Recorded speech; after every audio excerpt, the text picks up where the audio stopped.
Welcome to the Huberman Lab podcast, where we discuss science and science-based tools for everyday life.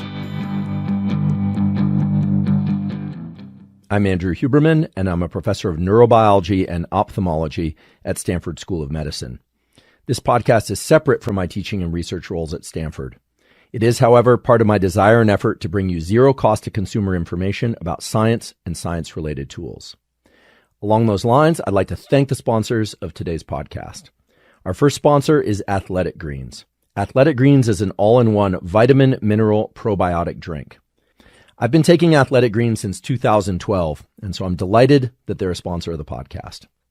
The reason I started taking Athletic Greens is because I found it rather dizzying to know which vitamins and minerals to take, and Athletic Greens covers all my bases for vitamins and minerals. It also includes probiotics, and there are now a lot of data supporting the fact that probiotics are important for the gut-brain axis, for immunity, for metabolic health, endocrine health, many things. So I take Athletic Greens once, sometimes twice a day. I mix it with water and a little bit of lemon juice, and to me, it tastes delicious. If you'd like to try Athletic Greens, you can go to athleticgreens.com/Huberman, and if you do that, they'll also give you a year's supply of vitamin D3 K2. There are a lot of data now showing that vitamin D3 is important for immune function and a number of other important biological processes. In addition, if you go to athleticgreens.com/Huberman, you'll get 5 free travel packs. Travel packs make it easy to mix up Athletic Greens when you're in the car, on the plane, or generally on the road. So that's athleticgreens.com to get Athletic Greens, the year's supply of vitamin D3 and K2, and the 5 free travel packs. Our second sponsor of today's podcast is Headspace. Headspace is a meditation app that makes meditation easy. I've been meditating on and off since I was 16 years old. I'm 45 now, so that's about 30 years of on and off meditation. And I confess most of that time it was off, meaning I find it really hard to stick to a meditation practice. A few years ago, I discovered Headspace while flying on JetBlue flights, because at that time they were offering Headspace as something you could watch instead of TV or movies. And it made me feel great. I'd find that I'd arrive where I was going more rested, more relaxed. And I got the Headspace app. I started using it daily, and I've continued to use it daily. Headspace has a large number of meditations, all supported by science. There's also now just a tremendous amount of science supporting a meditation practice for all sorts of things like improved sleep, reduced impulsivity, improved cognition. There are just a myriad of positive effects of meditation. The hardest thing is doing it, and Headspace makes that easy. If you want to try the Headspace app and all the meditations they have, you can go to headspace.com/special offer, and you'll get 1 month completely free of all the meditations they have. That's headspace.com/special offer to get 1 month free of Headspace. The third sponsor of today's podcast is Magic Spoon. Magic Spoon is a low-carb, grain-free, keto-friendly cereal. As I've mentioned a few times before on this podcast, the way I eat throughout the day has everything to do with when I want to be alert and when I want to be sleepy. So in the first part of the day, I fast because that enhances alertness. Then I eat keto. So my lunch and my afternoon meals are ketogenic. And then in the evening, I eat starches and vegetables because those aid the transition to sleep. So for me, Magic Spoon as a keto cereal is a great snack. It's really tasty. I don't actually mix mine with milk. I just eat it directly. They have a bunch of different flavors. I like the frosted flavor, mostly because it tastes like donuts, and I have a pastry affliction, and I love pastries. So Magic Spoon allows me to remain on keto during the day. It's healthy. It tastes great. I really enjoy it. So if you want to try Magic Spoon, you can go to magicspoon.com/Huberman for a variety pack of different flavors. And if you put Huberman at checkout, you'll get $5 off the variety pack. That's magicspoon.com/Huberman to try a variety pack of different flavors of Magic Spoon keto, grain-free, low-carb cereal. Put Huberman at checkout. You get $5 off. A quick note before we begin today's discussion about the neuroscience of motivation. I'm pleased to announce that we have now captioned episodes 1 and 2 in Spanish, and soon all the episodes of the Huberman Lab podcast will be captioned on YouTube in Spanish. We've used some of the revenue from the podcast to hire expert captioners, so it should be accurate.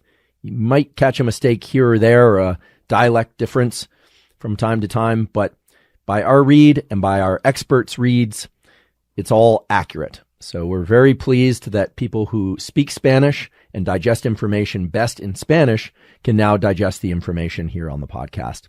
Thanks to everyone for supporting the podcast, which allows us to broaden our reach in these ways, and we do hope to expand to other languages in the very near future. This month, we're talking all about the neuroscience of emotions. And today, we're going to talk about an extremely important topic that's central to our daily life, and that's motivation. We're going to talk about pleasure and reward. What underlies our sense of pleasure or reward? We're going to talk about addictions. You can't have a discussion about pleasure and reward without having a discussion about addictions and the addictive properties of certain substances, as well as how to break free of addiction. As well, we're going to talk about the neurochemistry of drive and mindset. So all these themes are woven together in the context of emotions. Each one of them, of course, could also be its own entire month of the podcast. And in fact, we are going to have an entire month devoted to addiction. And I have a very special guest that's going to be joining us to talk about the science and clinical practices that we know are important for understanding and treating addiction. But for now, let's just talk about the neuroscience of motivation and reward, of pleasure and pain, because those are central to what we think of as emotions, whether or not we feel good, whether or not we feel we're on track in life, whether or not we feel we're falling behind. So motivation is fundamental to our daily life. It's what allows us to get out of bed in the morning. It's what allows us to pursue long-term goals or short-term goals. Motivation and the chemistry of motivation is tightly wound in with the neurochemistry of movement. In fact, the same single molecule, dopamine, is responsible for our sense of motivation and for movement. Even though nerves controlling muscles, so again, these are nerves in the spinal cord or brain that move our limbs, the effector chemical there, the one that actually causes the muscles to twitch, to contract, is acetylcholine. In the brain, acetylcholine is responsible for focus. However, whether or not we move, whether or not we want to move, whether or not we have the desire to overcome barriers of, they could be social barriers or financial barriers or time constraints, that depends on this molecule we call dopamine. It's a fascinating molecule, and it lies at the center of so many great things in life. And it lies at the center of so many terrible aspects of life, namely addiction and certain forms of mental disease. So if ever there was a double-edged blade in the world of neuroscience, it's dopamine. So let's talk about what dopamine is. And as always, we are going to talk about actionable tools. Today, we're definitely going to talk about some things related to supplementation, although you might be surprised to learn that it's not all just about increasing dopamine. And in particular, in some cases, that's the wrong thing to do. Sometimes it's appropriate, sometimes it's not. More so, we're going to talk about tools related to what's called dopamine scheduling, how the way that you're leading your life and the way that you're conceptualizing your goals can actually predict whether or not you're going to continue to pursue those goals, and therefore whether or not you will succeed in achieving those goals, as well as whether or not you will quit. There's a fundamental relationship between dopamine released in your brain and your desire to exert effort. And you can actually control the schedule of dopamine release, but it requires the appropriate knowledge. This is one of those cases where understanding the way the dopamine system works will allow you to leverage it to your benefit. And if you don't understand the way the dopamine works, there's a good chance that it's going to pull you out into the current of life, meaning the rest of the world is going to control your dopamine schedules. So I'm excited to tell you about today's information. You're going to learn some basic science. You're going to learn a lot of tools. And these tools, I believe, are applicable whether or not you're 5 years old, 8 years old, 80 years old, or anything in between. So let's talk about dopamine. Let's get a few basic facts on the table. Dopamine was discovered in the late 1950s, and it was discovered as the precursor, meaning the thing from which epinephrine or adrenaline is made. Now that's fundamentally important because this molecule we call dopamine, nowadays we think of as the molecule of reward and pleasure, but actually it is the substrate from which adrenaline is made. And in the brain, it's the substrate from which epinephrine is made. Epinephrine is the same thing as adrenaline, except in the brain we call it epinephrine. Epinephrine, as you may recall from previous podcasts, or if you haven't, no problem. Epinephrine allows us to get into action. It stimulates changes in the blood vessels, in the heart, in the organs and tissues of the body that bias us for movement. And if you'd like to learn more about epinephrine, you can check out our episode on mastering stress. We talk a lot about it there. Dopamine was initially thought to be just the building block for epinephrine, and it is indeed the chemical building block from which epinephrine is made. However, dopamine does a lot of things on its own. It's not always converted to epinephrine. Dopamine is released from several sites in the brain and body, but perhaps the most important one for today's discussion about motivation and reward is something that's sometimes just called the reward pathway. For the aficionados, it's sometimes called the mesolimbic reward pathway, but it's fundamentally important to your desire to engage in action, and it's fundamentally important for people getting addicted to substances or behaviors. So how does this work? Well, you've got a structure in the deep part of your brain called the VTA. It stands for ventral tegmental area. As always, you don't have to remember these names, but if you want to, I offer them to you for further Googling, research, reading, etc. The VTA, or ventral tegmental area, contains neurons that send what we call axons, little wires that spit out dopamine at a different structure called the nucleus accumbens. And those two structures, VTA and nucleus accumbens, form really the core machinery of the reward pathway and the pathway that controls your motivation for anything. You can think of them like an accelerator. They bias you for action. However, within the reward pathway, there's also a brake. The brake or restriction on that dopamine, which controls when it's released and how much it's released, is the prefrontal cortex. The prefrontal cortex is the neural real estate right behind your forehead.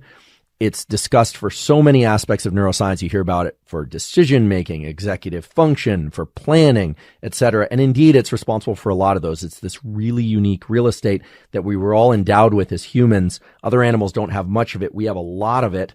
And that prefrontal cortex acts as a brake on the dopamine system. Without that brake, you would be purely a pleasure-seeking animal. You would be purely pleasure-seeking. You would have no basis for regulating your behavior in terms of trying to get things that make you feel good. And that brings us to the important feature of motivation, which is that motivation is a two-part process, which is about balancing pleasure and pain. Okay? Most people think about motivation and reward and dopamine as just trying to achieve pleasure. And indeed, dopamine is released in the brain from the VTA at the nucleus accumbens when we experience things that we like. So here's the way to conceptualize this. And if you can internalize this in your mind, it will really help you as you move through your day, trying to understand why you might be motivated or not motivated for certain things. So when you're just sitting around, not doing much of anything, maybe you wake up in bed in the morning, you're thinking about getting up or not, this reward pathway is releasing dopamine at a rate of about 3 or 4 times per second. It's kind of firing at a low level. When I say firing, I mean electrical activity in the neurons. So when you're just around, you feel okay, not depressed, not highly motivated, not excited, maybe 3 or 4 times a second.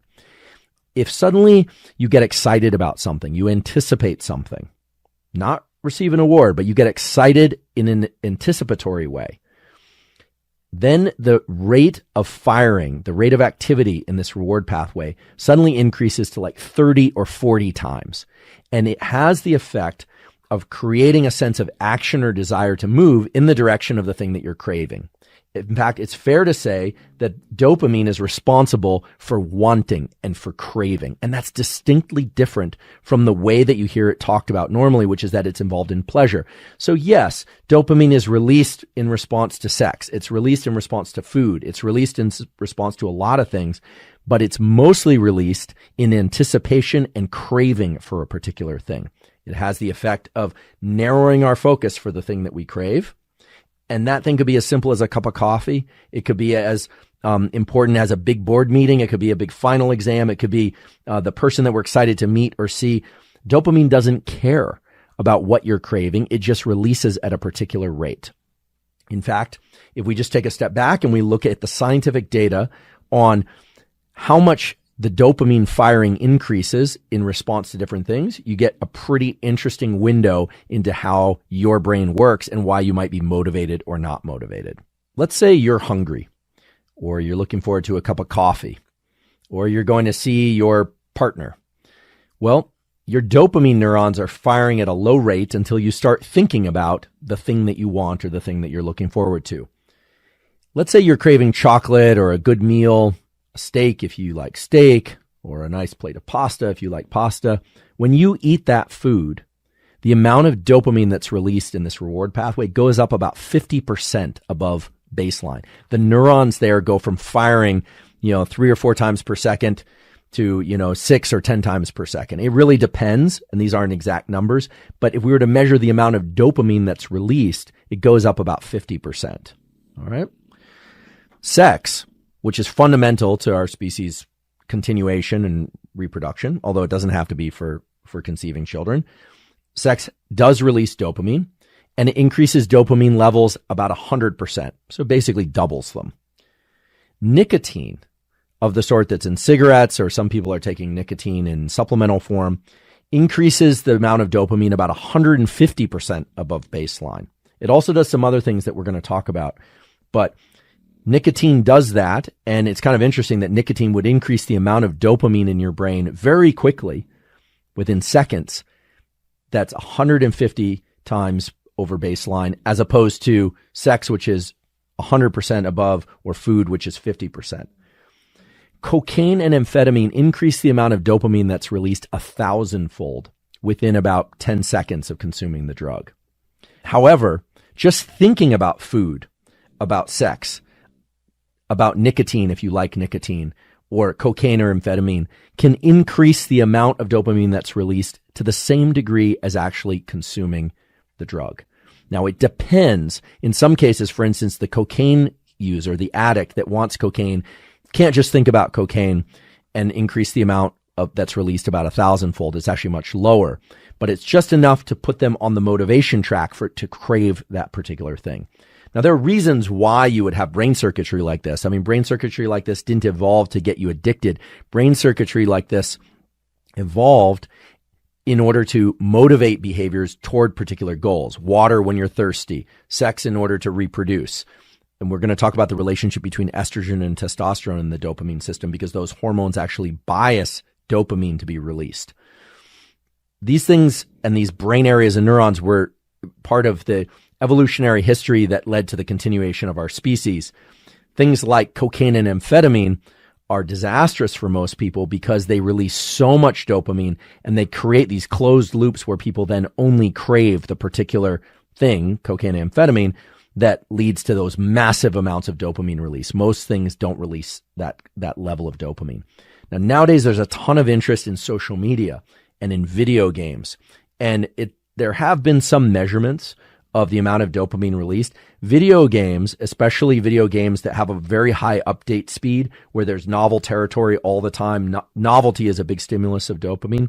Those can release dopamine somewhere between nicotine and cocaine. So very high levels of dopamine release. Social media is an interesting one because the amount of dopamine that's released in response to logging onto social media initially could be quite high, but it seems likely that there's a taper in the amount of dopamine, and yet people still get addicted. So why? Why is it that we can get addicted to things that fail to elicit the same massive amount of pleasure that they initially did? Being addicted to something isn't just about the fact that it feels so good that you want to do it over and over again. And that's because of this pleasure-pain balance that underlies motivation. So let's look a little bit closer at the pleasure-pain balance, because therein lies the tools for you to be able to control motivation toward healthy things and avoid motivated behaviors towards things that are destructive for you. There are a lot of reasons why people try novel behaviors, whether or not those are drugs, or whether or not those are adventure, thrill-seeking things, or they seek out new partners, or, they take a new class. As you'll notice, I'm not placing any judgment or value on these different behaviors, although I think it's fair to point out that for most people, addictive drugs like cocaine and amphetamine are very destructive. Actually, we know that about 15 to 20% of people have a genetic bias towards addiction, that, you sometimes hear that the first time that you use a drug, you can become addicted to it. That's actually not been shown to be true for most things and most people, but for some people that actually is true. And we'll talk a little bit later about why certain people are heavily biased toward becoming addicts on the first use of a particular drug. It's actually very interesting. It has everything to do with whether or not they were formerly addicted to something else. But in any case, the way that addiction works, and the way that motivation works generally in the non-addictive setting is that when you anticipate something, a little bit of dopamine is released. And then when you reach that thing, you engage in that thing, the amount of dopamine goes up even further. But as you repeatedly pursue a behavior and you repeatedly engage with a particular thing, let's say you love running or you love chocolate. As you eat a piece of chocolate, believe it or not, it tastes good. And then there's a shift away from activation of dopamine. And there are other chemicals that are released that trigger a low-level sense of pain. Now, you might not feel it as physical pain, but the craving that you feel is both one part dopamine and one part the mirror image of dopamine, which is the pain or the craving for yet another piece of chocolate. And this is a very important and subtle feature of the dopamine system that's not often discussed. People always talk about just as pleasure. You love social media, so it gives you dopamine, and so you engage in that. You like chocolate, it releases dopamine, so you do that. But for every bit of dopamine that's released, there's another circuit in the brain that creates, you can think of it as kind of like a downward deflection in pleasure. So you engage in something you really want, and there's an increase in pleasure. And then there's without you doing anything, there's a mirror image of that, which is a downward deflection in pleasure, which we're calling pain. So for every bit of pleasure, there is a mirror image experience of pain, and they overlap in time very closely. So it's sometimes hard to sense this, but try it. The next time you eat something really delicious, you'll take a bite. It tastes delicious. And part of the experience is to want more of that thing. This is true for any pleasureful experience. Now, the diabolical part about dopamine is that because it didn't evolve in order to get you to indulge in more and more and more of something, what happens is that initially you experience an increase in pleasure, and you also experience this increase in pain shortly after or woven in with the pleasure that makes you want more of that thing.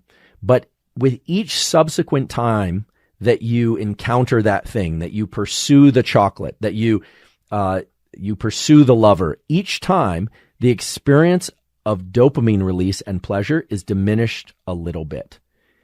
And the diabolical thing is that the pain response is increased a little bit. And this is best observed in the context of drug-seeking behavior. The first time someone decides to take cocaine or amphetamine, they may do it out of boredom. They may do it out of peer pressure. They may do it to relieve some internal sense. Maybe they're bored or they're just excited. Maybe they're high in novelty seeking. There are a lot of reasons why people might try a drug. Far too many for us to get into or parse here. Maybe they don't even want to do it, but someone encourages them. They will experience a huge dopamine release and they will feel likely very good. However, the next time they take it, it won't feel quite as good, and it won't feel even as good the third time or the next time. But the amount of pain, the amount of craving that they experience for the drug will increase over time. So much of our pursuit of pleasure is simply to reduce the pain of craving. So the next time you experience something you really like, I don't want to take you out of that experience, but it's really important that you notice this, that if there's something you really enjoy, part of that enjoyment is about the anticipation and wanting of more of that thing. And that's the pain system in action. And so we can distinguish between dopamine, which is really about pleasure, and dopamine, which is really about motivation to pursue more in order to relieve or exclude future pain. Let me repeat that. Dopamine isn't as much about pleasure as much as it is about motivation and desire to pursue more in order to reduce the amount of pain. And we are now talking about pain as a psychological pain and a craving, although people that miss a lover very badly, or that really crave a food very badly, or that are addicted to a drug and can't access it will experience that as a physical craving and a mental craving. The body and brain are linked in this way. It's almost, they'll describe it as painful. They yearn for it. And I think the word yearning is one that's very valuable in this context, because yearning seems to include a whole body experience more than just wanting, which could just be up in the mind.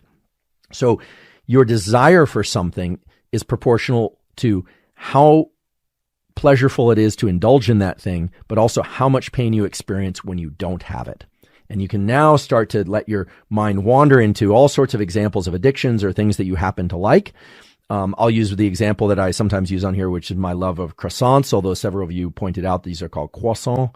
But then it sounds like I'm trying to speak French, and I always tried to do that when I was a kid, and I went to a bilingual school, and it failed then, and it's going to fail now. So I'm going to call them croissants. They're delicious. I love them. A really good one makes me want to eat 6. It's true. I have pretty good impulse control, I think, but it makes me want to eat 6. I taste it, and it tastes so delicious, and unless I really force myself to experience the taste of it in my mouth and how flaky, I'm getting hungry for it right now, and delicious the croissant is, mostly the taste of that croissant makes me want to eat more croissants. Now, eventually blood sugar goes up, satiety is reached, etc. What happens then? What is satisfaction and satiety about? Well, that's a separate neuromodulator. That's about the neuromodulator serotonin. It's about oxytocin. It's about a hormone system that involves something called prolactin. So we're going to talk about all of those in the book, The Molecule of More, wonderful book. Those were described as the here and now molecules, the ones that allow you to experience your sensations and pleasure in the present and for which the brain stops projecting into the future. So now let's talk about craving and these so-called here and now molecules and how those engage in a kind of push-pull balance that will allow you to not just feel more motivated, but also to enjoy the things in life that you are pursuing to a much greater degree. We have neurons in an area of our brain called the raphe, R-A-P-H-E. The raphe releases serotonin at different places in the brain. Serotonin is the molecule of bliss and contentment for what you already have. I've talked before about exteroception. Exteroception is a focus on the outside world, everything beyond the confines of your skin. I've also talked about interoception, a focus on things that are happening internally within the confines of your skin. Dopamine and serotonin can be thought of as related to exteroception. Dopamine makes us focused on things outside us that are beyond what we call our personal space, where we actually have to move and take action in order to achieve things. And serotonin in general has to do with the things that are in our immediate here and now, hence the description of these as the here and now molecules. So it's interesting to point out that the body and the brain can direct its attention towards things outside us or inside us, or split our attention between those. I talked about this in a previous podcast, but if you didn't see it, no problem. Just understand that dopamine biases us toward thinking about what we don't have, whereas serotonin and some of the related molecules like the endocannabinoids, if you picked up on the word cannabinoid, yes, it's like cannabis because cannabis attaches to endocannabinoid receptors, and the endocannabinoids are receptors and chemicals that the cannabinoids that you naturally make that are involved in things like forgetting. It's not a coincidence that pot smokers don't have the most terrific memory. You may know a few that have great memories, but chances are they would have even better memories if they weren't pot smokers. But you make these molecules that bind to these receptors that make you feel kind of blissed out and content in the present. Those are receptors that exist in us not for sake of consuming THC or marijuana, but for sake of binding of our natural endogenous cannabinoids. So you got these two systems. They're kind of like a push-pull. And if you were to say, do the, in the book, Wherever You Go, There You Are, Jon Kabat-Zinn talks about this meditation practice that's different than most meditation practices, where you eat one almond and you focus all of your attention on the almond, the taste of the almond, the texture of the almond. That's really a mindfulness practice that's geared towards trying to take a behavior which is normally about pursuit. Normally feeding is we engage in feeding because of dopamine. We pursue more of a food because of that pleasure-pain relationship I talked about before. The focus on the one almond or becoming very present in any behavior that normally would be a kind of exteroceptive pursuit behavior and bring it into the here and now. That's a mental trick or a mental task that the mindfulness community has really embraced in order to try and create increased pleasure for what you already have. It's really trying to accomplish a shift from dopamine being released to serotonin and the cannabinoid system being involved in that behavior. So if you're interested in mindfulness, which is something I've talked about before on this podcast, and I sort of made some off-the-cuff jokes about the opposite of mindfulness being mindlessness. Mindfulness is a vast space. That is a mindful practice that a lot of people have engaged in. And indeed, it can give you deeper appreciation for things that you already have. Dopamine has the quality of making people kind of rabidly in pursuit of things. Look at people who are high on cocaine or amphetamine, and they are almost entirely exteroceptive. Drugs like marijuana, the opioids, anything that really hits the serotonin system hard, tend to make people rather lethargic and content to stay exactly where they are. They don't want to pursue much at all. Occasionally when people smoke marijuana or consume THC, their appetite goes way up and they really want to consume food. That's because of its effects on insulin and its effects on blood sugar, which is a slightly separate matter. But since some of you probably your minds might have gone to those either experiences or reports of what pot does, that's why it does that. So you've got these molecules like dopamine that make you focused on the things you want and the things you crave, and then you've got the molecules that make you content with what you have. So the most important thing, perhaps, in creating a healthy emotional landscape is to have a balance between these two neuromodulator systems. People that are always in anticipation and desire and seeking, that's wonderful for pursuing goals.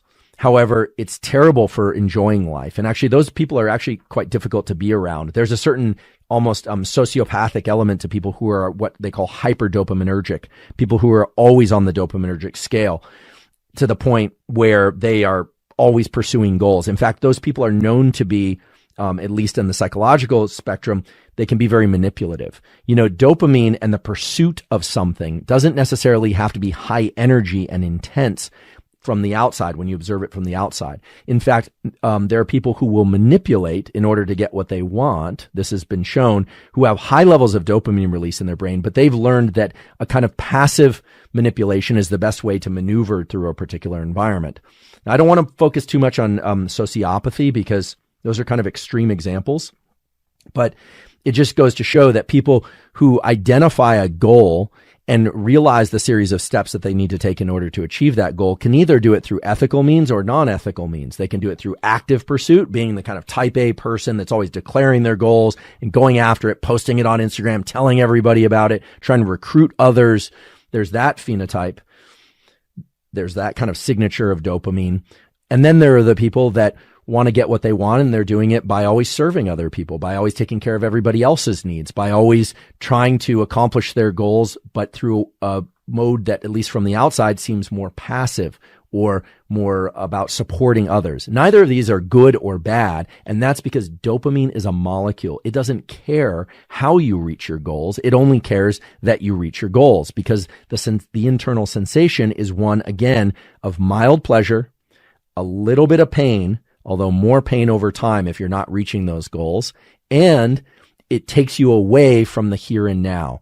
So at about this point in the podcast, I'm guessing that some of you are thinking, okay, great, I want more dopamine. I want to be more motivated. I don't want to procrastinate as much. And I want to be able to experience life. I want these here and now molecules to be released as well. Well, there is a way to do that, but you have to understand the source of procrastination is not one thing. There are basically two kinds of procrastinators, or so says the research. The first kind are people that actually really enjoy the stress of the impending deadline. It's the only way they can get into action. These are people that really like the feeling of, something being due in an hour and how activated and sharp and focused that makes them feel. Those people are people that are tapping into the epinephrine system, the stress system, and for which the stress really tightens their ability to see. It creates that soda straw view of the world. It creates an action element in the body that makes them feel like they want to move. It really eliminates all the distractions for them. So they're actually leveraging stress, internal stress, in order to achieve a state that they can't seem to otherwise achieve.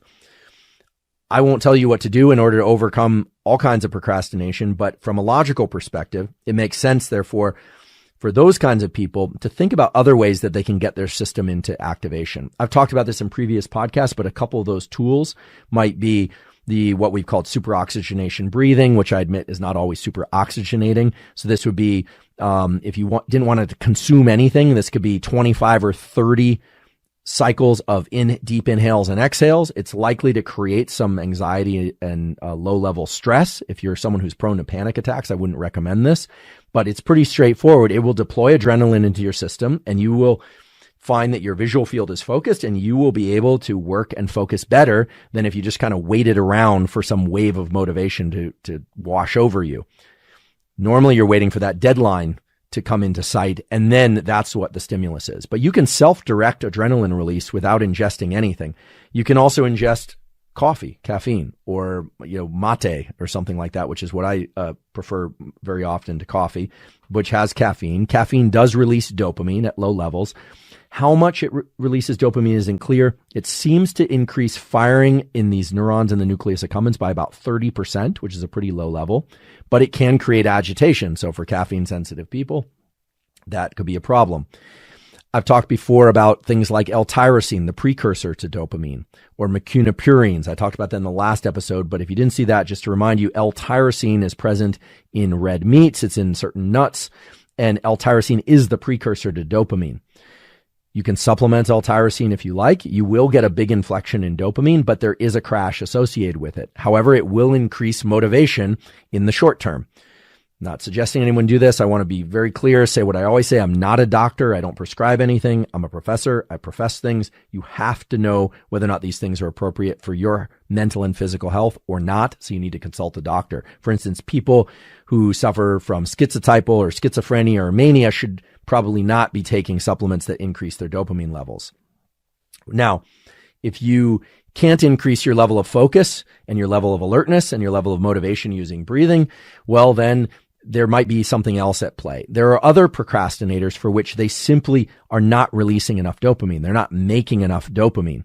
And for those people, there are a variety of things that can increase dopamine. I do suggest you talk to a psychiatrist or doctor. I've talked about mecunopurines, which is 99.9% L-dopa, the precursor to dopamine. So there are people that do much better when they take things that increase their dopamine levels. There are antidepressants like Wellbutrin, bupropion, which is the other name for it, which increase dopamine and epinephrine. It can increase risk of epileptic attacks if you're epileptic. So again, you have to talk to your doctor, but they will increase dopamine and motivation and focus. However, if you think back to our earlier discussion about dopamine, if it's very high, creates a sense of pleasure and the desire for more. So you can also become a person for which enough is never enough. The only thing that dopamine really wants is more of the thing that releases dopamine. And so big inflections in dopamine, whether or not they come from cocaine or whether or not they come from a supplementation, caffeine, exercise, study regime, will just make you want more of something. And we've all heard before of growth mindset, this incredible discovery of my colleague Carol Dweck, or some of these positive mindsets that the psychology community has put forth as really good for pursuit of goals and pursuit of things that require long bouts of effort. Well, it's wonderful if you can learn to attach dopamine to that process psychologically, but if you're starting to augment the amount of dopamine, increase the amount of dopamine through things like supplementation and prescription drugs, what's going to happen is you're not only going to need to pursue more and more of the sorts of things that are associated with the dopamine. So doing more studying, more sport, more pursuit, higher mountains, more money, more whatever. But we know that over time, the mirror image of that, the pain of lack of accomplishment, will also increase. This is the pleasure-pain relationship that we talked about earlier. So in a few moments, I'm going to talk about how to think about healthy dopamine schedules. But I just want to take a step back for a second and talk a little bit about the flip side of dopamine. What happens after this so-called dopamine crash? What mechanisms are installed in us? Because believe it or not, there are mechanisms that are installed in all of us that really put the complete and total brake on dopamine, why they're there and what they do. Because you've experienced these before, and they're actually ways that you can navigate these dopamine crashes or these intentional dopamine suppression mechanisms in order to leverage healthier dopamine schedules and to feel more motivated. Perhaps one of the most fundamental mechanisms in all humans is the neural circuitry designed for seeking out mates and for reproduction.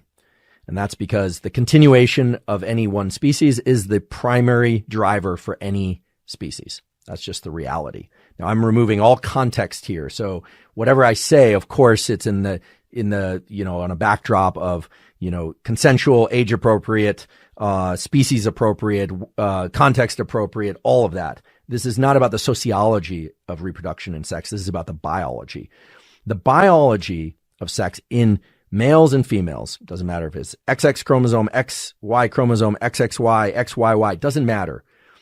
The reality is that dopamine is released on anticipation and consummation of sex and reproduction.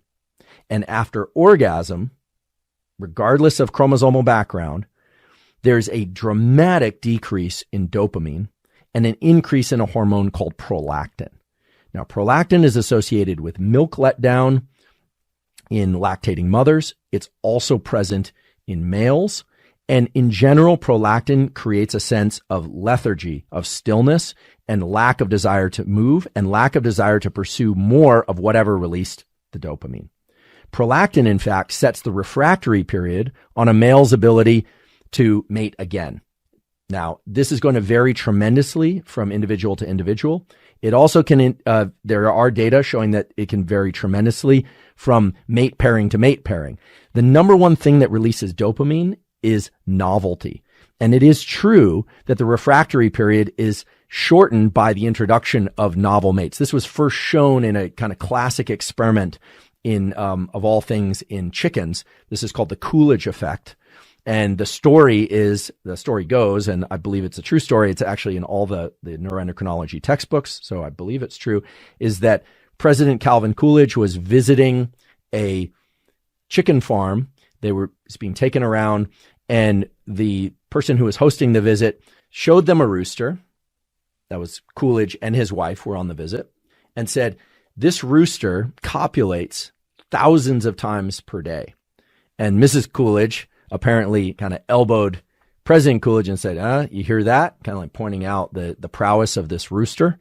And Coolidge said, yeah, but let me ask a question. Same hen or different hens? It turns out it was different hens. And the reason is the introduction of a novel mate increases dopamine levels. And what's interesting about this is that after copulation, prolactin goes through the roof and prevents further copulation. Dopamine crashes. But the introduction of some sort of novelty shortens this. Now, this is not a ploy for people to change mates often. What this is a story about the dopamine and prolactin system that also exists in humans. Now, there are actually things that people in certain communities take in order to bypass these refractory periods. There's actually drugs that increase dopamine, suppress prolactin, and vice versa.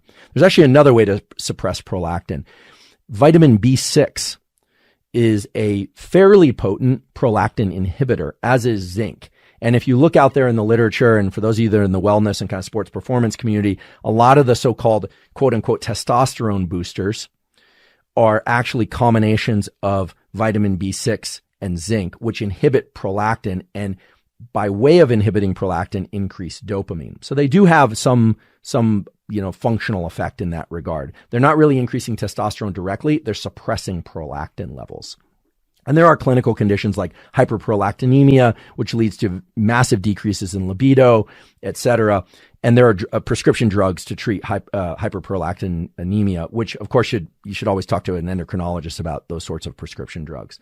So it's interesting that this very basic mechanism of dopamine and prolactin, this sort of motivation, no more motivation, is a system that evolved for reproduction first, but that actually takes place, and you can see elsewhere in the world.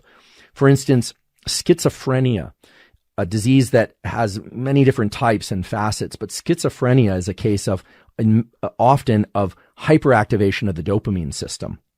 So much so that it can make people feel kind of high, they hallucinate. I mean, we're talking very, very high or dysregulated dopamine circuits in the brain. One of the treatments for schizophrenia are drugs that block dopamine receptors. And if you have it's unfortunate, there are so many people that are out on the street these days who have schizophrenia, some of whom are taking their meds, some of whom aren't. If you ever see somebody on the street that's doing it's like a lip smacking and writhing, it's actually called tardive dyskinesia. This is a movement disorder that's created by taking these anti-dopaminergic drugs. So you can imagine these anti-dopaminergic drugs, while being very effective in suppressing hallucinations, they create these movement problems because of dopamine's importance for the movement circuitry, the so-called pyramidal circuitry for the aficionados. In addition, you sometimes see in males that take these drugs like haloperidol and the other dopamine blockers, that they actually develop breast tissue, gynecomastia. So the development of male breast tissue is because of the elevated levels of prolactin, because they're suppressing their dopamine so much. Now that's a really extreme case, but maybe perhaps if you see somebody engaging in these very strange kind of face writhing and body writhing behaviors, that's actually not a consequence of their mental illness. That's a consequence most often of the drugs that they're taking to treat the mental illness. Those are side effects of those drugs. Now, prolactin is increased anytime we have some really heightened intense experience. It's not just released after sex and reproduction. Prolactin is released after some major event. It's actually responsible, it's thought, for some of postpartum depression, for different types of kind of the letdown, the low. I can distinctly remember that after finals or after publishing a big paper, I would be very, very happy, but then I'd find that, what next? Or things might seem a little bit dimmed or dulled out for the next day or so, or the following week. The timescales on these are going to vary because some people release a lot of dopamine for a very long time in response to something great, and other people have a quick inflection of dopamine and then they're back to feeling not so great. It really varies from person to person. In fact, long ago, as I learned about dopamine reward circuitry and the relationship between dopamine and prolactin, I started to leverage this. Believe it or not, after some major event, I would take a couple 100 milligrams of vitamin B6. I think for people who have diabetic neuropathy, you need to be careful with vitamin B6. Check with your doctor. I was told, although I haven't found the literature on this, that it can, in some cases, exacerbate peripheral neuropathy. But for most people, it's thought to be reasonably safe, but again, always check with your physician. But I would take some B6 to kind of offset some of that low. And actually, I don't know if it was subjective or not, but it seemed to have somewhat of a positive effect. I also started just internalizing the fact that dopamine is so subjective. There are objective aspects to dopamine and how much is released, but there's also some subjective effects to dopamine. And so one of the things that you can do in order to generally just be a happier person, especially if you're a person in pursuit of long-term goals of any kind, is the longer that you can extend that positive phase of the dopamine release, and the more that you can blunt the pain response to that, the better. And you can actually do this cognitively. I used to joke with my lab that when we'd publish a paper, I would get really excited, but I wouldn't allow myself to get too excited. What I wanted to do instead, and what I've still tried to do, is try and extend the arc of that positive experience as long as I possibly can, simply by thinking back like, oh, that was really cool. I really enjoyed doing that work. I really enjoyed the discovery. I really enjoyed doing that with the people that I was working with at the time. What a pleasure that was. I can get this very easily from pictures of people and things like Costello that I really enjoy, trips that I've taken. So you can extend pleasure without having to engage in the behavior over and over. That's extending the arc of that dopamine release. As well, it offsets some of the pain of not having that experience occur over and over and over again. Now, for the high performers out there, you're probably familiar with this. Many people who have a big achievement, their first thoughts are, well, now what? What am I going to do next? How am I ever going to exceed that? And indeed, many people who are very high on this kind of dopamine sensation and novelty seeking scale are prone to addiction. They're prone to the rabid pursuit of external goals, of exteroception, to the neglect of these internal mechanisms that allow them to feel calm and happy. So for people that are very driven, very motivated, adopting a practice of being able to engage in the here and now, the sort of almond type practices we talked about earlier, of learning how to achieve a really good night's sleep on a regular basis through tools and mechanisms I talked about in previous podcasts, gives us sort of balance to the pleasure seeking and offsetting of pain and the pleasure in the here and now. So pleasure is really two things. It's a joy in pursuit but it's also the joy in what you have. And there's a beautiful model of emotional development that was developed by Alan Shore, a professor at UCLA and psychiatrist, that talks about some of the basics of good infant-parent attachment, where good parenting that leads to healthy adult relationships and emotion regulation tends to include both sides of this dopamine serotonin spectrum. They talk about the relationship between child and parent, typically it was the mother, but also father, where you can get the child really excited by kind of squealing and ramping them up or talking about something or ice cream or play, and the kid gets very excited. That's the dopaminergic system, the anticipation of something that's coming. But as well, engaging with children in a way that's really about everything that you have right in the here and now, the reading of the book. The kids always seem to ask one more time, one more. They seem to want more of the things that they enjoy, but really engaging with them in a way that increases their sense of pleasure for what's right there, as well as giving them a lot of things to be excited about and positive anticipation. Now, having worked years ago with at-risk kids and also with young kids at summer camps and things like that, one of the things that you learn is you never say maybe to a kid about a reward. If you say we might have ice cream later, you are essentially saying we are having ice cream. They don't hear the maybe part. And it turns out adults don't either. It's really interesting. There's something called reward prediction error. I've talked about this before, but I haven't really talked about it deeply in the context of the dopamine system. Dopamine, as I've said, is involved in anticipation of wanting, not of having. It's involved in motivation toward the thing that you want, and it biases us towards action. Reward prediction error equals the actual amount of dopamine that's released in response to something versus minus the amount that's expected. Okay? So if you tell a kid, we might have ice cream, they hear, we're going to have ice cream, and they expect it. And if you later say, well, we're not going to have ice cream, and I said maybe, that's actually going to lead to a much bigger crash in dopamine. It's going to lead to a negative signal, a punishment signal. It's literally going to feel like pain. So kids, you can leverage this. If your parents say maybe, they're effectively telling your dopamine system absolutely. Now, adults are like this too. If we think something might happen and it doesn't happen, there's a big crash in our affect, in our emotionality. And that's because that dopamine system goes from firing about 3 to 4 times per second to about 10 or 15 times per second in the possibility that something might happen. Possibility is deeply woven into our biology of the dopamine and motivation system as a way for us, presumably in ancient times, to explore novel territories and get a sense that maybe there's water there, maybe there are mates there, maybe there's better food there, maybe there's resources there. The maybe is an important thing that in language terms, maybe means maybe. But in neurobiological terms, maybe means perhaps there's going to be the surprise of an even bigger dopamine reward. And the one thing dopamine loves more than anything else is surprise. When we get something positive, we go to the mailbox, we're expecting some bills, and you open it up and you get a letter from somebody you haven't thought about in a long time and you adore that person, that's a huge dopamine release. It actually triggers neural plasticity. You probably never forget that because of the way that dopamine gates plasticity. When we get a surprise of something that we didn't want, also it creates plasticity. So the surprise, novelty, motivation, and reward, they're all woven into this package that we call dopamine. And the cool thing is you can actually regulate this whole system in a way that will steer you or lean you towards more positive anticipation of things in life and less disappointment. It's simply a matter of adjusting what we call the dopamine schedule. Okay, a couple things before we continue.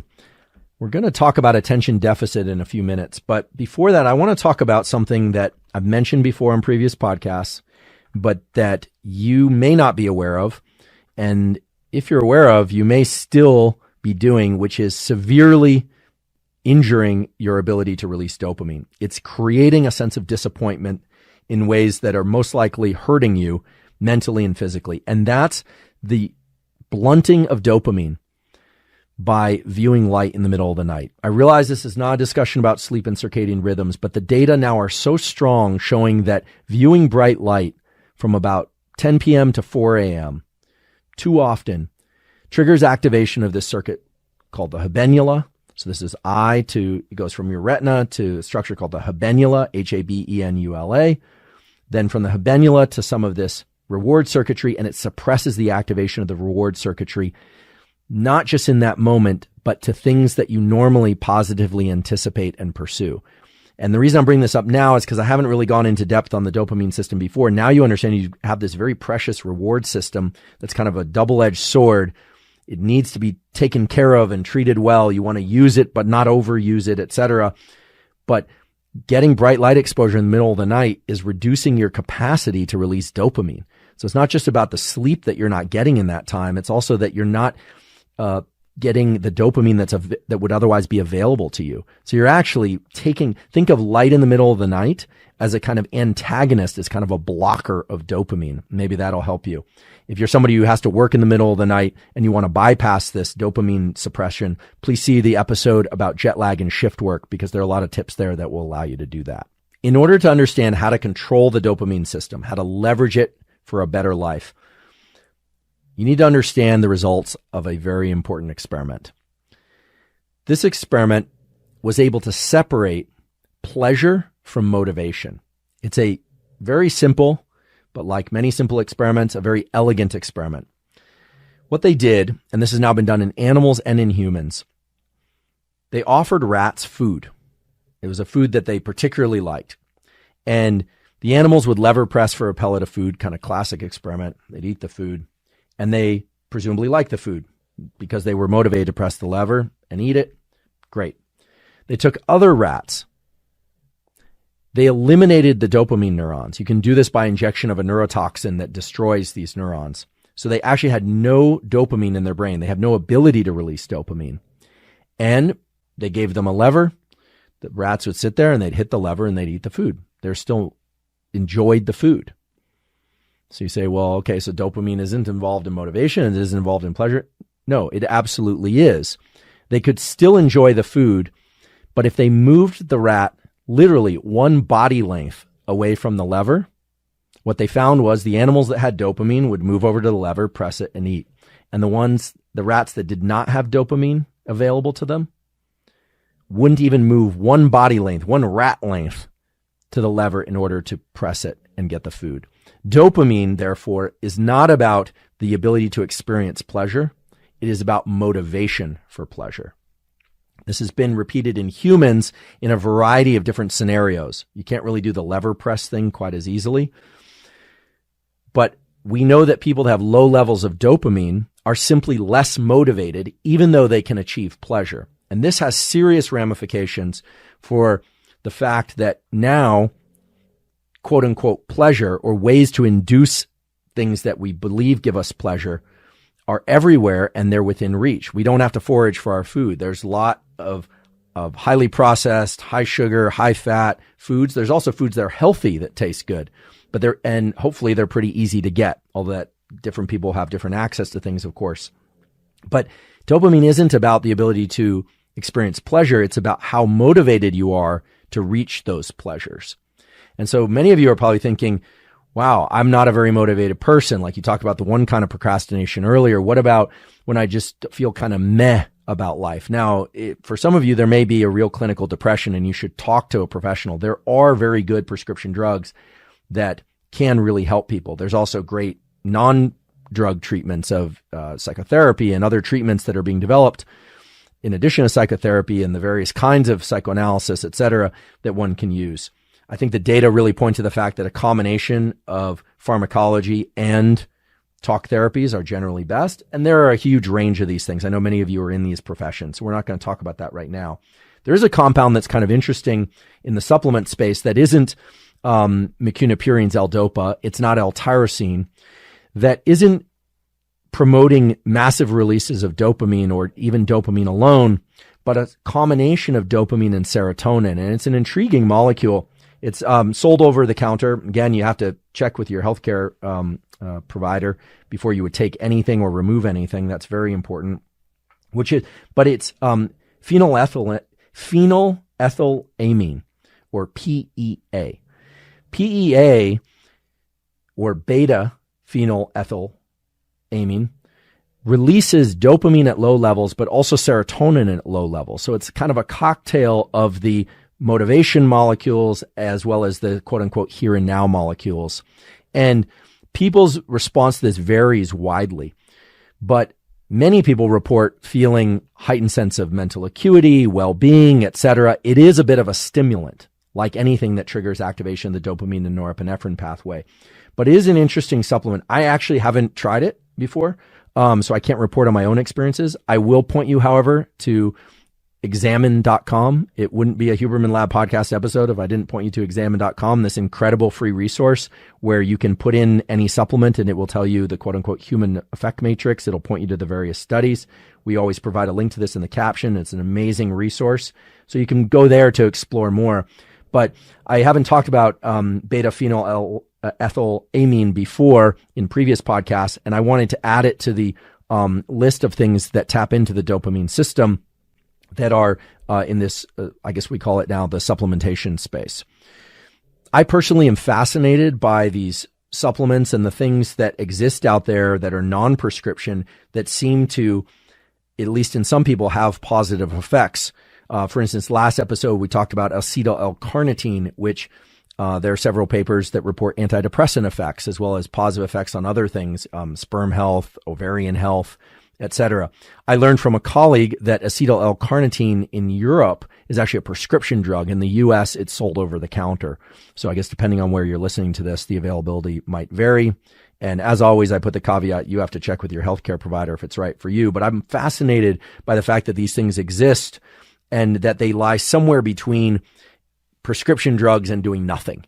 And that makes them interesting compounds. And I think that PEA, beta phenyl ethylamine, is yet another one of such compounds. I'm going to talk a lot about attention deficit and attention deficit hyperactivity disorder in a future episode, but I do want to mention it today in the context of dopamine and impulsivity. So ADHD or ADD, so attention deficit hyperactivity disorder, ADD, are clinical diagnoses. I think a lot of people nowadays walk around and say, I have ADD or you have ADD. And indeed, one can create a sort of ADD by attention switching all the time. I'm a big fan of Cal Newport. He wrote the book Deep Work. I believe he was the one who said context switching is terrible for the brain. It's like the worst thing for the brain because then the brain learns to context switch. And real deep work, productivity, learning of all kinds, good relationships of all kinds really come from depth of experience, not from breadth of experience within the moment. And so I think it's important to know that there's clinical ADHD and ADD, and then there's the kind that people are kind of inducing and through distraction and social media and phones, et cetera. And those can sometimes lead to clinical ADHD and ADD. But I want to talk about ADHD and ADD in kids just briefly. The drugs that are normally given to treat those conditions, ADHD and ADD, are things like Adderall, things that have very amphetamine-like qualities and structures. And you might ask, why would they do that? Well, it turns out that in kids, these activate that forebrain circuitry, the brake that exists on the deeper mesolimbic circuitry. So as you recall, there's the VTA and nucleus accumbens. That's the kind of accelerators on dopamine. And then there's the prefrontal cortex, which acts as a brake and can limit impulsivity. And those drugs tend to increase the activity of neurons in that pathway, the prefrontal cortex, and it reduces impulsivity. In fact, there's a experiment described in the book, The Molecule of More, which is really interesting, where they looked at impulsivity in obese children. And it turns out they did this experiment in a safe way that they looked at kids, both obese kids and non-obese kids, and their willingness to cross a very busy highway. And it turns out that the obese kids got hit by cars more often than non-obese children. It turns out this was a virtual reality experiment. And it had nothing to do with the fact that they were obese or limitations on movement or speed of movement. It was that the obese children were more impulsive in a variety of contexts, not just in this virtual crossing the street thing. And it turns out the data point to the fact that impulsivity at age 10 is actually predictive of overeating disorders at a later stage in life. So some of these drugs that are designed to create heightened activity in the braking system, the decelerator, of the reward pathway are designed to reduce impulsivity because they suppress the release of dopamine, and hopefully they allow children and when they become adults to better control the schedule of dopamine release. So now let's talk about what is a dopamine schedule and how you can leverage this in order to have heightened levels of motivation, but not get so much dopamine that you're experiencing a crash afterwards, and also so that you can experience heightened pleasure from the various pursuits that you are engaged in life. I know many of you are interested in tools that will allow you to be more motivated, to focus longer, sleep better. That's really what the Huberman Lab podcast is all about, but always framed in the context of neurobiological principles and objective mechanisms. There are some tools that we can apply to the dopamine system and motivation that can really improve our ability to stay in pursuit of things, as well as enjoy things after we've achieved our goals or even en route to our goals. And here's the key principle. Dopamine is very subjective, meaning you can either allow yourself to experience the pleasure of reaching a milestone, of achieving or some craving, or not. Now, that won't work in the extreme cases of drugs like cocaine and amphetamine, but it's actually pretty powerful what one can do with the subjective system. In fact, I'm going to describe to you an experiment that highlights just how powerful the subjective readout or the subjective interpretation of a given experience really can be, even at the level of pharmacology. I love examples of subjective effects over things that would otherwise seem hardwired because they really illustrate the interplay between our cognition, our belief system, and what would otherwise be these, just plug and chug kind of mechanisms of, you eat X amount of chocolate or you drink X amount of water after being water deprived for a certain amount of time and you get X amount of dopamine. Here's the experiment. The experiment was just published on March 18th, 2021, so very recently. And the title of the experiment is Expectation for Stimulant Type Modifies Caffeine's Effects on Mood and Cognition. And this was done in college students. It's a fascinating study. What they did is they gave college students either placebo, essentially nothing, or 200 milligrams of caffeine. 200 milligrams of caffeine is about what's in, a typical coffee, like a medium coffee that you would buy, a drip coffee, or a coffee that you'd make at home. It's a fair amount of caffeine. If you were to take it in pill form, it would definitely make you feel more alert, unless you were one of those mutants, literally mutants, that is insensitive to caffeine. And those mutants are pretty rare. So they took 65 undergraduate students in college. They randomized them to either placebo or caffeine, and they told them that they were either getting caffeine or Adderall. Now, Adderall cognitively carries a very different expectation. College students know Adderall to be a much stronger stimulant than caffeine. They know it to create a sort of high. This is the way the students described it. And they thought that it would increase their level of focus and their ability to perform work. So what was really interesting is there was definitely an effect of placebo versus caffeine. That's not surprising, however, right? You take a placebo, you may or may not feel more alert. But you take 200 milligrams of caffeine, very likely you're going to feel very alert. But there was also an effect of whether or not the students thought they were getting caffeine or Adderall. The subjects receiving caffeine reported feeling more stimulated, anxious, and motivated than the subjects that received the placebo. Okay. But the ones that expected Adderall reported stronger amphetamine effects. So they felt much more high. They performed better on a working memory test. And in general, they had all the increased cognitive effects that would have been seen with Adderall, but they were only ingesting caffeine. And so this shows an interaction between the drug, caffeine, and the expectation that it was Adderall. So it led to heightened performance simply because the students thought they were getting Adderall. Now, I don't know whether or not they told them at the end that it wasn't Adderall. I doubt that they did. This, if you want to look it up, this study was published in the Journal of Experimental Clinical Psychopharmacology. The paper is Looby et al., Looby et al. And again, it was just published March 18th, 2021. Speaks to the fact that yes, there are so-called placebo effects, but this is different than placebo. This is a belief effect about what the specific reactions to a given stimulant ought to be.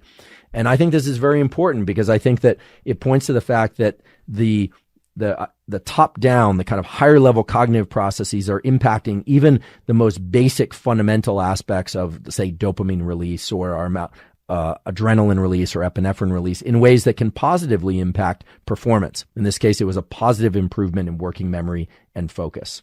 As long as we're talking about caffeine, I'd like to point out a study that's really interesting. This was published in Journal of Neuroscience, which is the Society for Neuroscience's kind of flagship journal. It's their journal.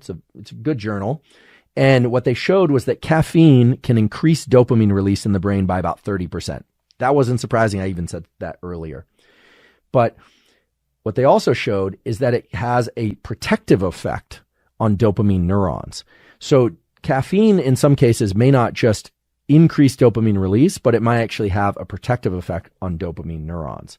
Now that's distinctly different from some claims that drugs like MDMA, ecstasy, it's been argued are neurotoxic for things like dopamine and serotonin neurons. The study that was published about that in the journal Science, which is an extremely prestigious, excellent journal, later it was shown that it wasn't MDMA, ecstasy, that was given in that case. It was actually amphetamine, which is known to destroy dopaminergic and serotonergic neurons. So what does this mean? This means that low levels of caffeine may, at least in a few studies, be protective for dopamine neurons over time.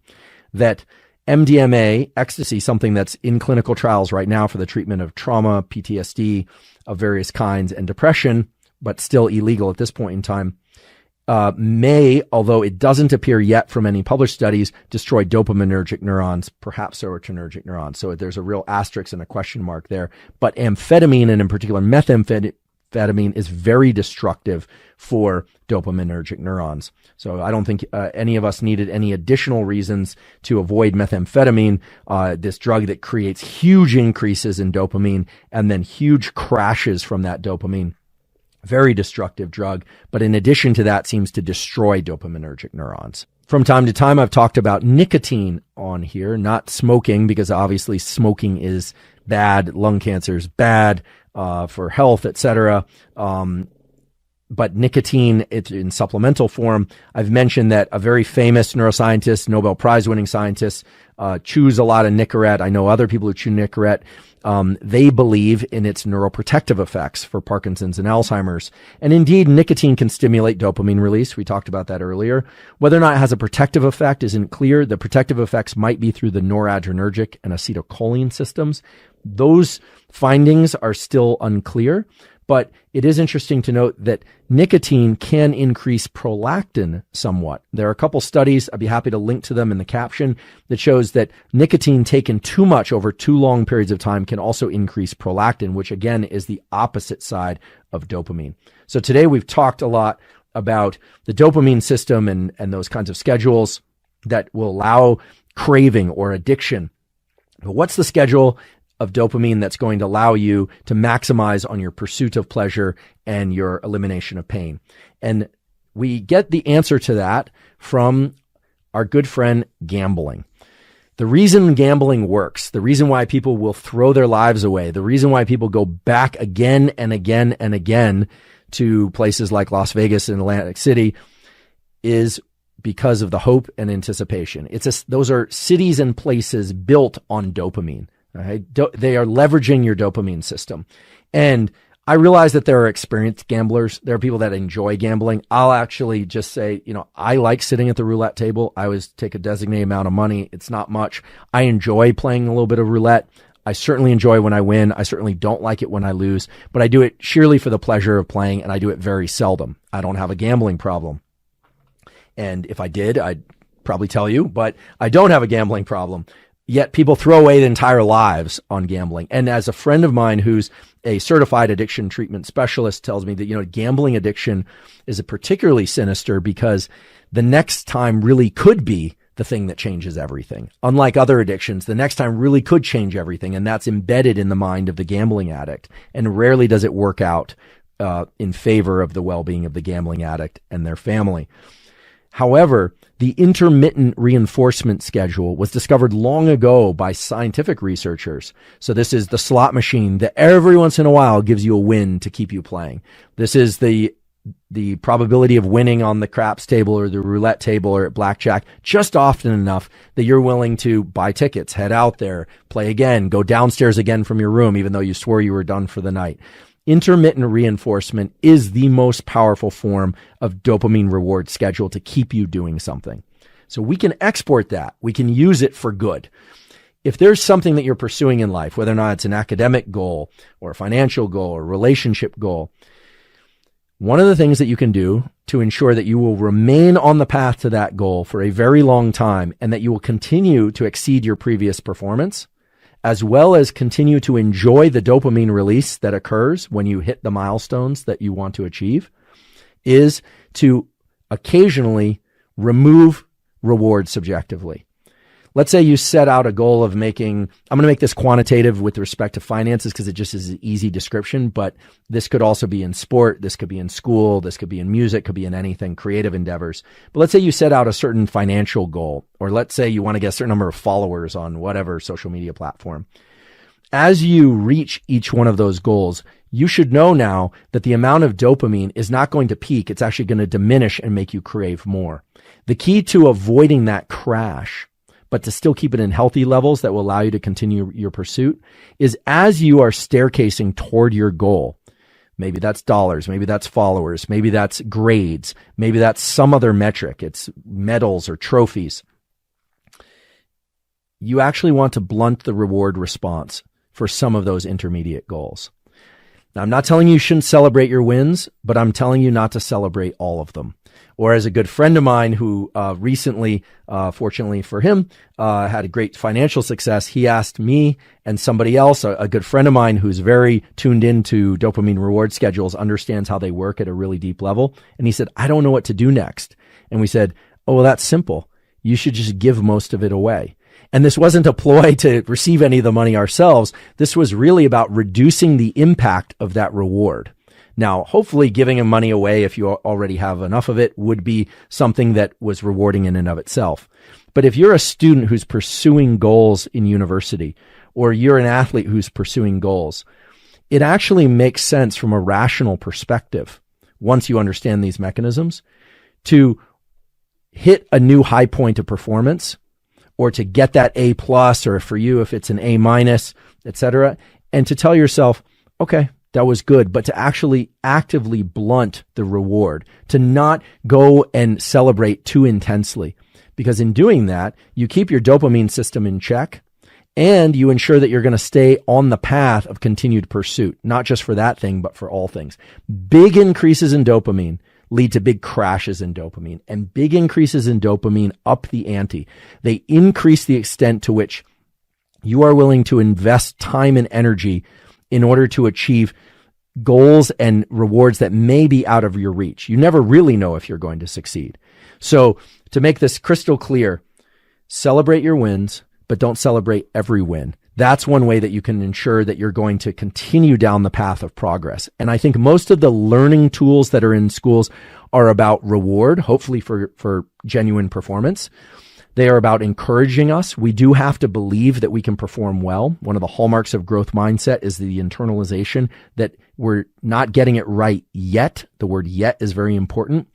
And also the sense that we reward our good behavior, our good performance, but not every time.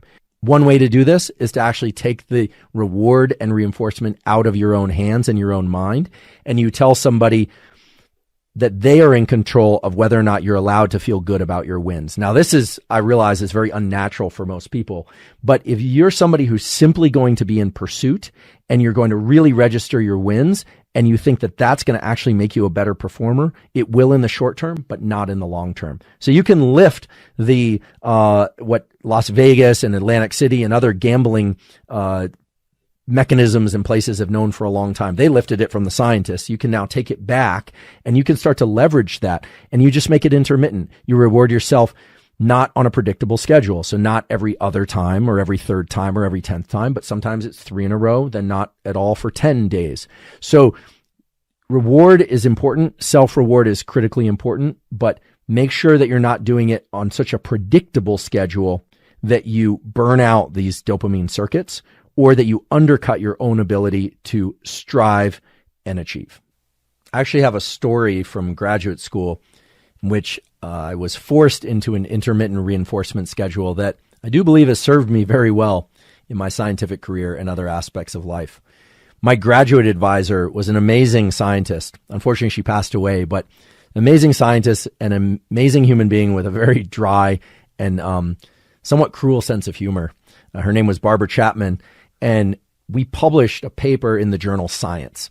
And Science, Nature, and Cell are considered the big three, the most competitive journals to publish in. Now, I had a first author paper in Science. It was really exciting to me. I was a graduate student. I was very excited about the discovery. I was excited that it was in Science. I was just, thrilled. And I remember when the paper finally got accepted because it involved a ton of revisions and a lot of very hard work. And she came in and she said, paper got accepted. And I was super excited. And she just kind of sat there and nodded. And I said, are we going to celebrate? Are we going to have a party? Or what are we going to do? And I'll never forget her answer. She said, I think we should skip this one. And I thought she was joking. And I said, what do you mean, skip this one? We're going to publish the paper. She said, yeah, we're going to publish the paper. But she said, maybe when you get like 4 more, maybe 3, maybe 2. And I thought she was messing with me. And she wasn't messing with me. And she was right. We never had a party. We never had a celebration for that paper. I think she was really trying to instill 2 ideas in me. One is that the work itself was what was supposed to be most rewarding. The practice of experimentation, of writing the paper, the experience of achieving something they worked very hard at. And that did indeed feel amazing. I actually can still feel it in my body now, the excitement. So there's still a dopamine release, or that arc is going very long. This would be almost 20 years ago now that this happened. So that's remarkable. The other one is that she's right. We never went out and celebrated. And we did celebrate other wins, other papers in the future and things of that sort. But she was either consciously or subconsciously putting me on an intermittent reward schedule. And to this day, when something really good happens, I actually hesitate as to whether or not I want to internalize that and celebrate, whether or not I want to tell anybody, which is its own form of celebration, because then you're getting positive feedback. And so I am very cautious with how I deploy dopamine release in response to wins. It's certainly not the only way that I've navigated my career. There are a number of other principles I incorporate, but intermittent reward for wins, for achievements, is a very powerful way to ensure that you will stay on the path of pursuit.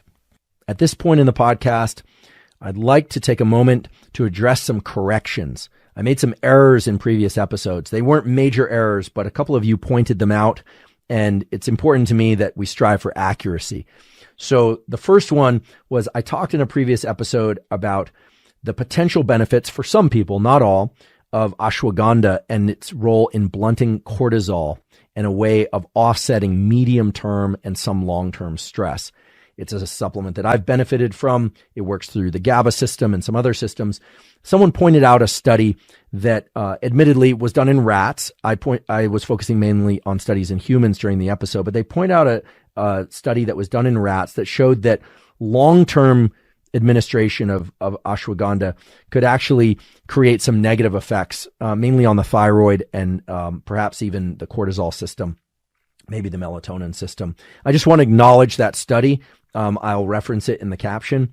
Again, that was a rat study. I was focused on human studies. Please go to examine.com, put in ashwagandha. It will tell you the various effects on different aspects of brain and body. It will also link to the PubMed articles that are relevant there. It is called the Human Effect Matrix because that's only focused on humans. That's one of the reasons I like examine.com, is it's focused on human studies. Again, a wonderful free resource. But I do appreciate that you pointed out that study, because I do want people to be aware of the range of effects that these various compounds can have. As well, a couple times in previous episodes, I said 5-HTP and not 5-HT. 5-HT is serotonin. 5-HTP is a precursor to serotonin. I was talking about supplements and compounds that can stimulate the release of serotonin In the previous episode, I was actually referring to it in a context for which I don't personally like to take 5-HTP. That's just my own bias for reasons I described in that episode. But if you heard me say 5-HTP when I meant to say 5-HT, I apologize. And then last, I just want to point out again something that I mentioned in the beginning, which is that the Huberman Lab podcast is now subtitled in Spanish. Episodes 1 and 2, as well as our welcome video, are in Spanish. The other ones will be subtitled soon. You can expect that within the next couple of weeks. So if you know Spanish-speaking people who prefer to digest the information in Spanish, or that's you, you can look forward to the Spanish subtitles. You need to activate those in the caption feature on YouTube. Unfortunately, we don't have Spanish dubbing over in the audio platforms. I realize once again, we've covered a lot of material. Hopefully you now know far more about the dopamine system, reward, and motivation than you did at the beginning of this podcast. Hopefully you also understand the other side of dopamine and reward, which is pain and the balance of this pleasure-pain system, as well as the molecules that we call, or that were described in the Molecule of More book, I should say, as the here and now molecules, things like serotonin and the endocannabinoids. We talked about a variety of supplement-based tools, things like vitamin B6 and zinc as they relate to prolactin, PEA, very interesting compound. Again, I've never tried it. Very interesting, definitely in use out there. L-Dopa, mecunopurines, talked about caffeine, talked about nicotine, talked about how some of the effects of Adderall can be created purely cognitively without actually ingesting Adderall, simply by telling people they're ingesting Adderall, giving them caffeine. Very interesting study that I referenced a little bit earlier. And we talked about scheduling dopamine, adopting the intermittent reward schedule for yourself in order to ensure long-term engagement with pursuits that I hope are healthy pursuits and ones that serve you well.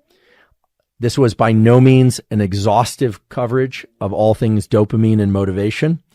It was by no means the only time that we're going to talk about dopamine and motivation. Next episode, we're going to continue to talk about emotions from yet another perspective. But hopefully you have enough now to think about in the meantime, and that you can consider adopting in your own life and practices. As always, I really want to thank you for your time and attention.